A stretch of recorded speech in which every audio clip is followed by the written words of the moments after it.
جو محرم ہمارے ہیں، جو ہمارے محرم ہیں، میری ماں ہے، میری بہن ہے، بیٹی ہے، بیگم ہے، جن سے شریعت نے پردہ منع کیا ہے، پردہ نہیں ہے، ان کا احترام کرے، ان کے حقوق ادا کرے۔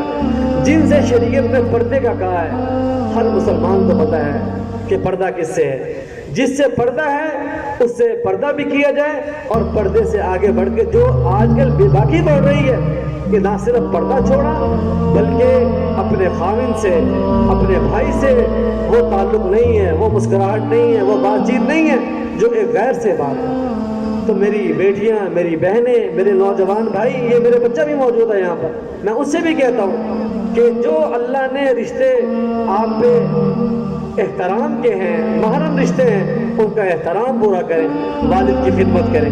آج الحمدللہ میری عمر 44 سال ہو گئی ہے، میں آج بھی خود بھی اپنے بیٹوں سمیت اپنے باپ کی خدمت میں جاتا ہوں۔ رات کو مدرسے کی خدمت ہے ہمارے ذمے، رات کو تھکے آ رہے آئے ہیں، سینکڑوں نہیں ہزاروں بچوں کی خدمت ہمارے ذمے ہے۔ یہ نہیں کہ میں تھکا ہارا آیا ہوں رات کو لیٹ گیا ہوں، نہیں، اپنے بیٹوں کو لیتا ہوں، اپنے بھتیجوں کو لیتا ہوں، اپنے والد کی خدمت میں جاتا ہوں، اپنے والد کے سر پہ تیل لگاتا ہوں۔ میرے بچے میرے باپ کے گھٹنے پہ تیل لگاتے ہیں، پاؤں پہ تیل لگاتے ہیں۔ یہ ہے اسلامی تربیت، اسلامی اخلاق، یہ ہے اسلامی اعمال۔ ہمارے باپ نے ہمیں وجود دیا ہے، ہمیں دینی تعلیم دی ہے، ہمیں یہاں تک پہنچایا ہے۔ ہر والد اپنے بیٹے کے لیے یہ کرتا ہے، ہر والد کے لیے یہ حق ہے کہ اس کا بیٹا رات کو فیکٹری سے واپس آئے، اسکول سے آئے، کالج سے آئے، یونیورسٹی سے آئے، اپنے دوستوں کو بھی ٹائم دے، لیکن اپنے باپ کے سر پہ تیل لگائے، اپنے باپ کے پاؤں پہ تیل لگائے، اپنے باپ کو دبا دے۔ نہیں معلوم بڑھاپے میں انسان کتنا تھکا ہوا ہوتا ہے۔ تو اس لیے میں اپنی نوجوان نسل سے کہتا ہوں کہ دین کے قریب آئیں، اپنی والدہ کے پاس بیٹھیں، والد کے پاس بیٹھیں، والد کے پاس بیٹھیں گے، والدہ کے پاس بیٹھیں گے، اخلاق آئیں گے، حیا آئے گی، شرم آئے گی، تمیز آئے گی، دین آئے گا، دنیا سدھرے گی، آخرت سنبھلے گی۔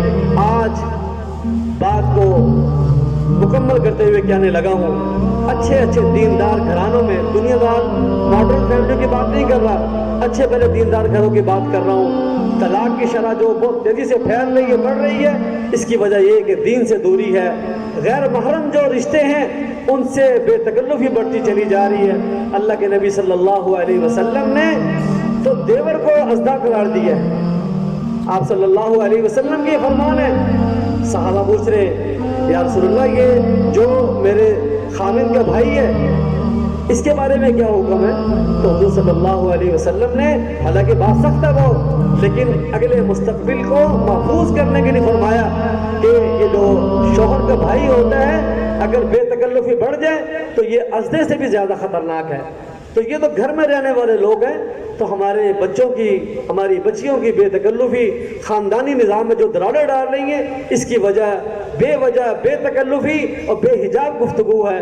اللہ پاک اس ختم قرآن پاک کی مجلس کی برکت سے مجھے بھی آپ کو بھی ہمیشہ اپنے بڑوں کے ساتھ وابستگی عطا فرمائے، دین کے ساتھ وابستگی عطا فرمائے، قرآن پاک کے ساتھ، نماز کے ساتھ، اخلاق کے ساتھ، اعمال کے ساتھ وابستگی عطا فرمائے۔